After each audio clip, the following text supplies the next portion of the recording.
It is July of 2023, and this has already been an incredible year for new music and new vinyl releases. I'm going to talk you through my top 10 that have come out thus far this year, this episode of Talking About Records.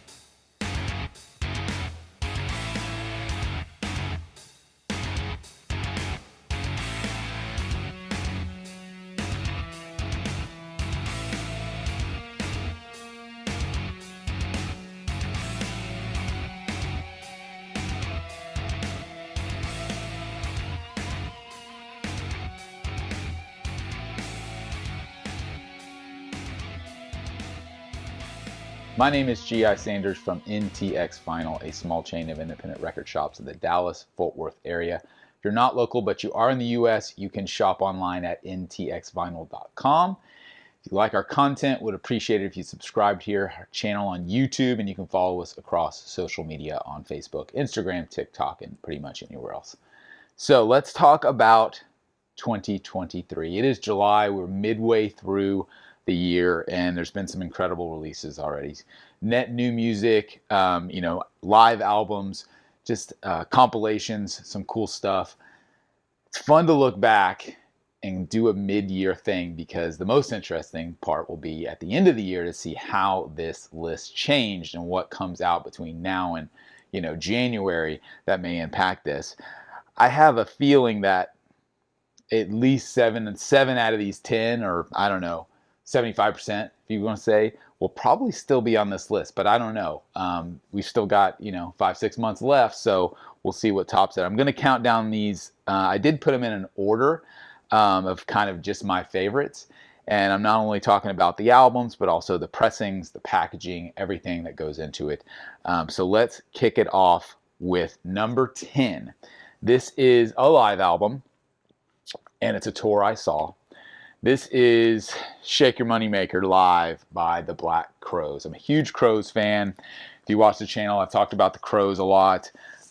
This is cool because it's cool for a number of reasons. First thing is it sounds great. The guitars are absolutely screaming, which for me as a Crowes fan, that's essential. Rich's guitar tones are just fantastic, and they shine on this live album. It's a compilation, so it's not all of one show. It's kind of the best takes from the whole tour, I believe. In fact, it doesn't even specify which cities the songs were recorded in. So it's got the entire, Shake Your Moneymaker was their debut record. So they did this anniversary tour. They've got the entire album front to back. And then the second disc is pretty much from across their catalog. Some of their bigger hits that weren't on the first record, as well as some covers: Wiser Times, Soul Singing, Thorn in My Pride, Sting Me. Like I mentioned, I saw this tour. It was great. It's a little bittersweet because it's just Rich and Chris, obviously, the Robinson brothers. Sven Pippen, who played bass on, I think, a couple of their records, also came in, but founding member, longtime member, Steve Gorman, was not invited on this tour, which is really odd. But I have to get over it. I really do. Bands have their turmoil, and it's not really our place, not really my place to get involved in that. For me, it's about the music, and that's what shines here. This is a great pressing. It's got a cool shot of them in an empty venue there. And then it's a double LP, like I mentioned, and it's on green translucent vinyl. So beautiful packaging. It's a nice matte finish. And then it also comes with a 7-inch single, which is really cool because it's kind of looks like a road case. And this features two more covers. It's Only Rock and Roll by the Stones and Rock and Roll by Lou Reed, very fitting, and it's also on a green translucent. So just a super cool package. I sold a ton of these already, and I still have it in stock because it's colored vinyl, it's gatefold, comes with a 7-inch, and it's got all of the Crowes hits. Not all of them, but a lot of the Crowes hits. So it's a good package, and I think it only retails for $35-$40, which is great considering what records go for these days, and the fact that they included the 7-inch and that type of thing. So definitely check out Shake Your Moneymaker Live. That is number 10 on my list. Next up, another live album. In fact, I think this is the only 2 live albums on the list. Nope, there's one more actually. I may just do them all in a row. This is My Morning Jacket. This is Return to Thunderdome, recorded June 12th of 2004 at the Bonnaroo Music Festival. In my opinion, My Morning Jacket is, if not the top, one of the top American rock bands today. I absolutely love them. They shine live, and it really comes through on this recording, which is from 2004. So this is much, older recording, nearly 20 years old.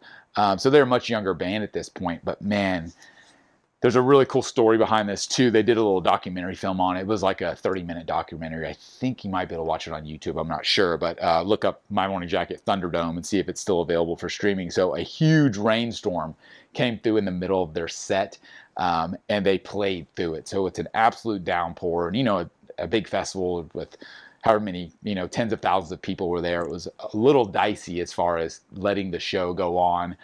So the documentary is cool and kind of shows the behind the scenes, that how close they were to probably getting pulled off the stage and everyone getting evacuated. But they made it through. Fantastic live set, fantastic live band, a bunch of cool imagery in this gatefold as well. There's a few different versions of this one. This one is kind of a Coke bottle clear, which is cool. There's a couple different splatters and things like that, depending on where you purchase it from. Great track list. Some of their biggest hits, like One Big Holiday, It Beats for You, and then some more kind of obscure stuff like Cobra and At Dawn. It's a great compilation, live set of their earlier stuff, which is great. Can't say enough about this band live. I'm super pumped. I'm seeing them at Red Rocks next month in August. I've seen them before, but seeing them at an iconic venue like Red Rocks is going to be awesome. So if you don't know My Morning Jacket, or you don't have this live record, highly encourage you to check it out. Great release. And they're doing a really good job in general. This is the third release in their live series. So this is MMJ Live Volume 3. They have 2 others already. And I love the fact that they're just mining their back catalog of live releases, because they're one of those bands that are they're almost in that jam band category a little bit as far as their crowd and the community around the band. And so they've got a treasure trove of recordings. So they've probably recorded every show. So they're going back through the archives and pulling out really cool stuff like this and bringing it to the fans, which I really appreciate. So, all right. Next on the list. Actually, we'll wait. We'll do the other live one next. This is a first time on vinyl release, and I've talked about this one a little bit because it's got a little bit of a unique story. This is the Clarence Greenwood recordings by Citizen Cope. If you've never heard of Citizen Cope before, I would encourage you to check him out. He is an incredible artist, still active to this day, writing and releasing music. This is his debut record, and it is an absolute work of art. It's very kind of R&B soul inspired, very folksy, just really, really true songwriting craft on display here. I take that back. It wasn't a first time on vinyl.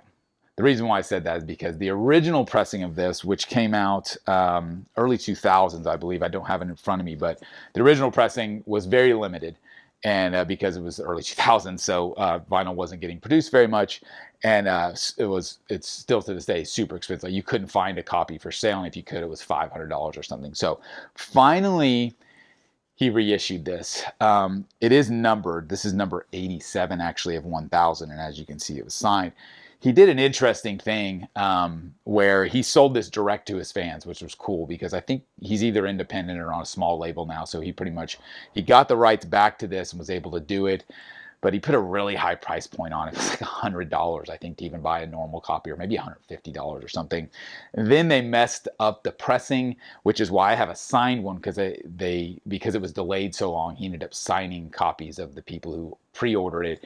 And this was one where I really just bit the bullet, because I had been looking at that original pressing for so long, and he basically said that he got permission to press 1,000 of them. So I don't know if there will be another pressing. My gut says probably at some point there may be, but for now I'm very happy to have it. It's one of my favorite albums, definitely of his, and in this kind of genre and scope. So it's a great record. The standout tracks would be, it's all great, but Sideways is a huge standout. My Way Home, Penitentiary, Hurricane Waters, Bullet in a Target is a fantastic song. So look it up, Night Becomes Day. Look it up, YouTube it, stream it, check out the album, and then, you know, chase it down on vinyl if you want to pony up a little bit of money for it. I'm pretty sure it's still available because at the price point he put it at, he did not sell out of them immediately. So even though there's only 1,000 copies, I think you can still go to his website and grab it. But super thankful that this technically is a reissue, but I put it in here just because that original is just impossible. So I was excited that one landed in my collection this year. All right, another live album, which yes, last live album on the list. You know you're going to have some Pearl Jam on any list that I give. This is Give Way. This originally came out Record Store Day, and then Pearl Jam's fan club called the 10 Club, they released a version of it. This is, I think, yeah, this is the 10 Club version on clear vinyl. I'm pretty sure the Record Store Day version was on black vinyl. The reason why this made the list for me, so first of all, I've had a bootleg version of this show for many, many years. This was recorded in Australia, I believe, on the Yield tour. I'm trying to look up if it has a date in here. Yes, so it looks like March of '98 at Melbourne Park. And this is cool because this is the one tour that Jack Irons was on drums on the album that he recorded on, you know. So he came in and toured a little bit before, but they got in and wrote this album with Jack, and then he toured on the international dates and then eventually bowed out, and that's when Matt Cameron came in and took his place. So it's unique to get a live show with Jack Irons on drums that they've actually released. It was interesting that they didn't release this as a part of their Vault series, which is similar to My Morning Jacket, but you got to be a fan club member to get those for Pearl Jam. But this one came out as RSD. It's got a ton of stuff from the No Code and Yield eras, which Jack Irons was a big part of. So you've got Brain of J, you've got Faithful, In My Tree, I Got Id, Hail Hail, and then you've got a ton of big hits: Alive, Black, Immortality, State of Love and Trust. Love this record. I love what Jack Irons brings to the table during that period with the band of No Code and Yield.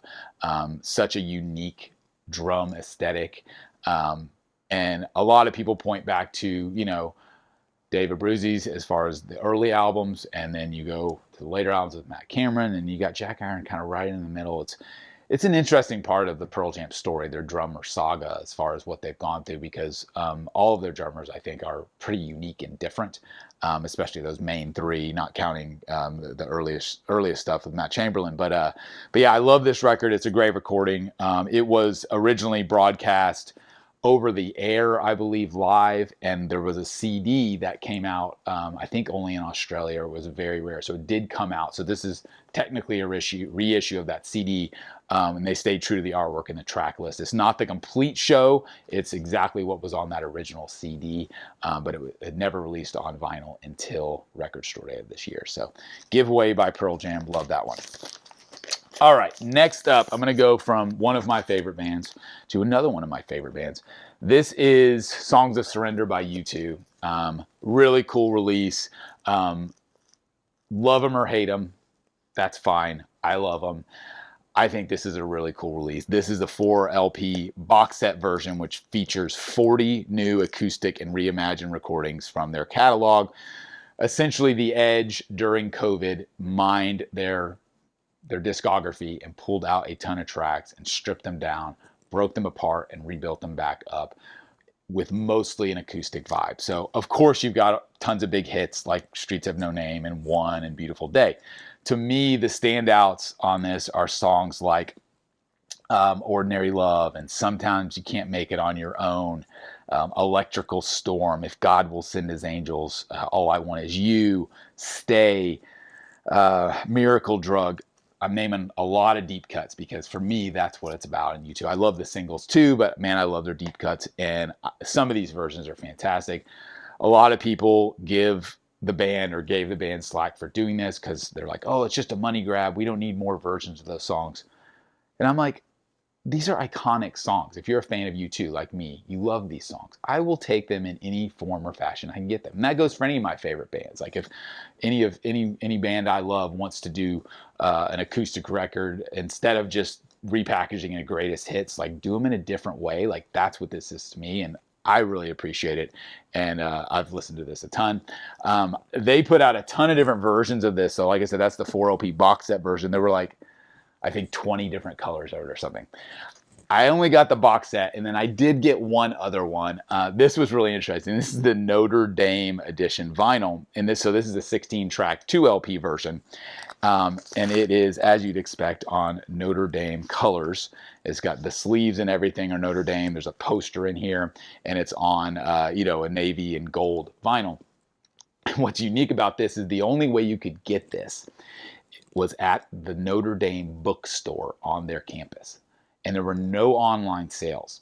So it was the rarest version, I believe, of all of the 21s because, again, there were no online sales. There was all the others you could buy in different ways. There was a Spotify exclusive, a Live Nation exclusive, obviously an indie exclusive, et cetera, et cetera. But this one, you had to actually go to that bookstore, kind of.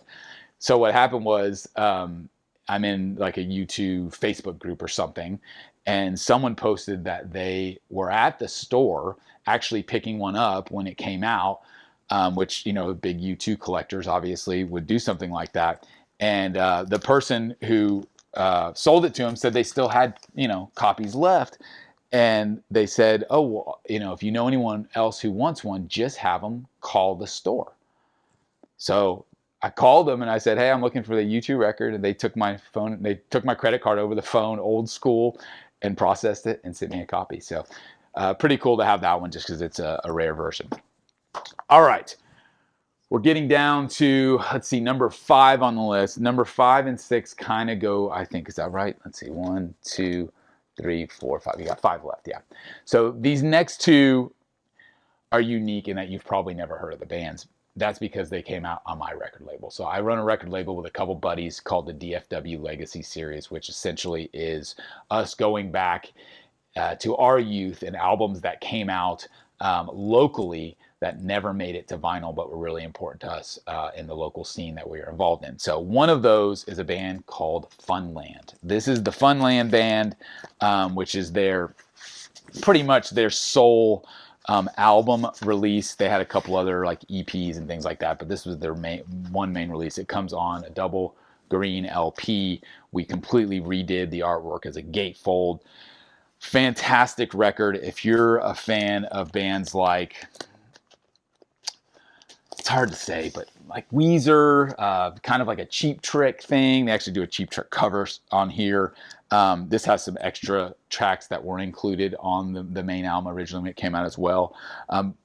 Peter Schmidt, who's the main singer-songwriter in this band, was in one of the kind of founding fathers, I guess you would say, of the early Dallas-Fort Worth music scene of the late 80s. Was in some bands before Funland and went on to do some bands after. But by and large, just kind of off the radar. The other 2 guys in this band, Clark is in a band called the Toadies to this day. He went from Funland, joined the Toadies, so he's been in Toadies for 25 years or whatever. And then Will Johnson, who's the drums on Funland, he went on to have a very prolific solo career under the name Centromatic. He's also released albums under the name South San Gabriel and as Will Johnson himself, and he's collaborated with a bunch of other bands like Monsters of Folk and Jason Isbell, all kinds of people, whether it be recording or live. So great album. Definitely check it out. Still available, limited to 300 copies, double LP, gatefold, green vinyl. Absolutely love this record.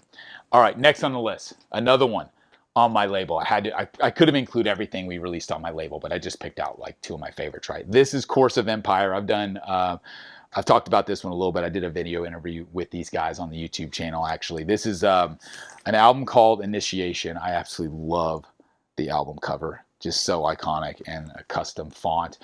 This is also a double LP, limited to 300 copies. It is on clear with like a silver splatter, which is really, really cool.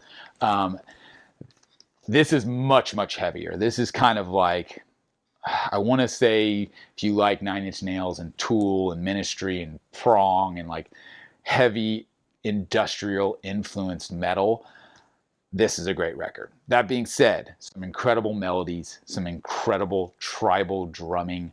The guitar tones from my buddy Mike Graff on this album are absolutely off the charts.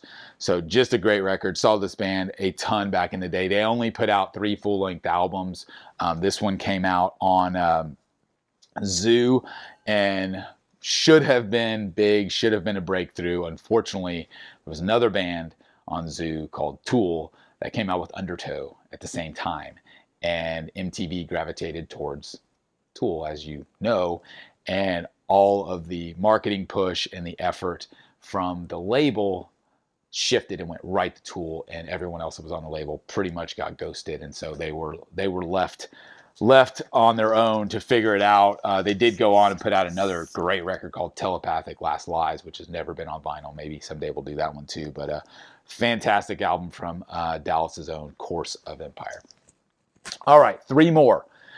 Next on the list, this is the most recent release, I believe, and this is In Time's New Roman by Queens of the Stone Age.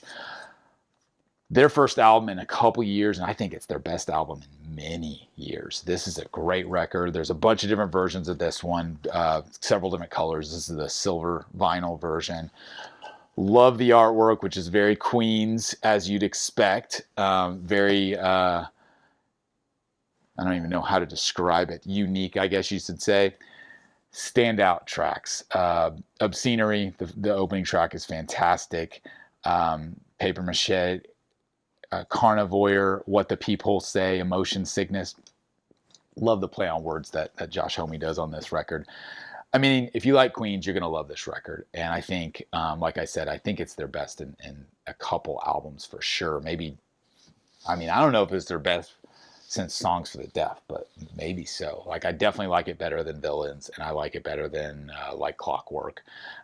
Era Vulgaris, I think, is probably the one that this would compare with to me, because that's a really great record too. But I'm glad they're back as a band. I've watched some interviews with Josh and kind of what he went through, not only through COVID, but through a lot of other stuff, battling some health issues and a lot of friends. He was very close with Anthony Bourdain, who took his own life, and Mark Lanigan, who passed away, like people like that. So he had a lot going on in his life over the course of this record. And a lot of times, I think when an artist goes through some really trying stuff, they end up producing some of their best work, you know, and I think this is a testament to that. So if you're a Queens fan, check it out. If you're a rock and roll fan, check it out, because I think, along with My Morning Jacket, like I mentioned earlier, I think Queens is one of the best, you know, live rock bands going these days, and still putting out great new material as well. Next on the list, we are down to number 2. This is Inhaler. The album is called Cuts and Bruises. This is their second full-length album. This is a beautiful version on white and kind of black splatter. If you're familiar with this band at all, you probably know the reason why they're on my radar and why they're on a lot of people's radar, beyond being really good musicians and songwriters, is that the lead singer, which is hard to see here, this is Bono's son's band, which is crazy, because when I initially heard that, you know, Bono's son had a band and he was the front man and the songwriter, I'm like, ooh, I don't really know if I want to listen to that. I mean, just because I kind of fear that it's going to be underwhelming, and then I'm going to feel kind of bad, because it's like, how is he going to live up to that? The good thing is that didn't happen. The first record they put out, I remember hearing a little bit, and then this one came out, and the lead single, which I'm blanking on the name, so the lead single, Love Will Get You There. No, These Are the Days. That's the lead single, but Love Will Get You There is awesome. If You're Gonna Break My Heart is fantastic. Perfect Storm, Dublin and Ecstasy is a fantastic song. I love this band. I was really digging the record, and then I saw them live, and then I really loved them, because live, it was, you know, it was like seeing U2 on the Boy tour. Honestly, it's very, you can hear that in his voice. You can hear that there's an influence there. It's unmistakable.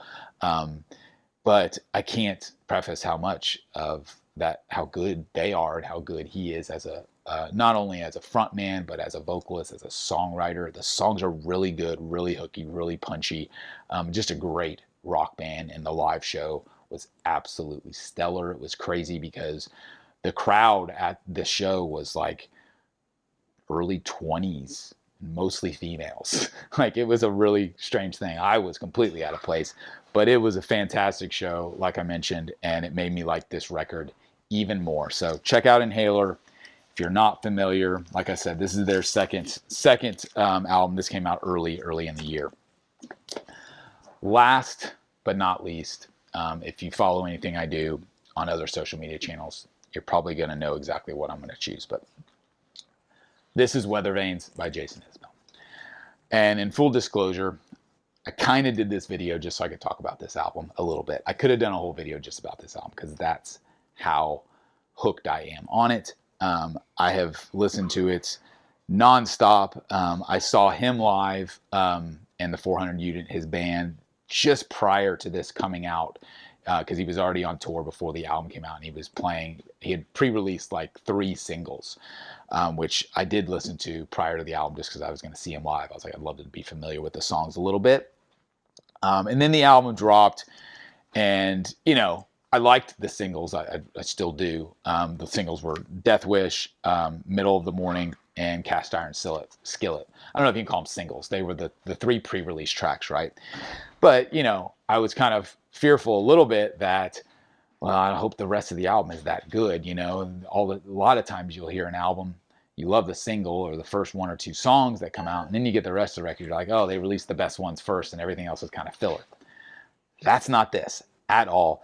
If you're a Jason Isbell fan, you're probably well aware of this already. This is a Vinyl Me Please Club edition that is on a translucent orange, by the way, which is beautiful. Great pressing. There were, I think, maybe 4 or 5 different versions of this one, so nothing crazy by today's standards, but fantastic gatefold yellow vinyl. So the precursor to this was an album called Reunions, which is fantastic. And there is a documentary film, I believe it's on HBO, that him and his wife, Amanda Shires, filmed, and the band, around the making of Reunions. But what happened was they finished that album, and then COVID hit, and he was shut down from touring for basically 2 years. And that's when, so he wrote this album during that period. And you can tell, lyrically, thematically, there's a lot of that going on. If you know Jason Isbell, he writes about the most honest, fully transparent music you can imagine. And he is at the top of his game right now, in my opinion. I just, every song is great. I mentioned Death Wish. I think it's a great lead-off track, great first single. King of Oklahoma, fantastic song that, to me, almost kind of harkens back to his days with Drive-By Truckers a little bit. It's kind of got that type of vibe. Strawberry Woman is a phenomenal, stripped-down kind of acoustic bass song. I can almost hear it being on like Wildflowers by Tom Petty. It's got that type of vibe. Middle of the Morning, fantastic song lyrically, fantastic melody. Save the World, really intense. If You Insist and Cast Iron Skillet, both kind of really chill, mid-tempo songs.